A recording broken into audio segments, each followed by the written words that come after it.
In this video, I'm going to show you how to share a photo on YouTube using YouTube application. That is quite simple and easy to do, so let's begin. And first open up YouTube app and there hit on that big plus sign in the middle of the screen and now select create a post. Now there you are able to select some photos. You can select up to 5 photos.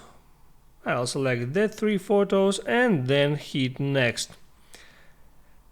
Now I can hit on each photo, hit on that pencil to change the frame of that photo. You can crop that photo, but you can change the position of the photo in that square frame and then hit save.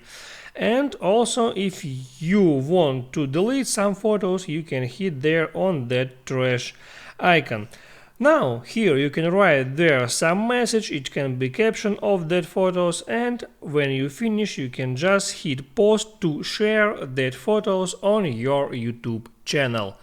That's how it works. If this video helped you out, don't forget to like and subscribe.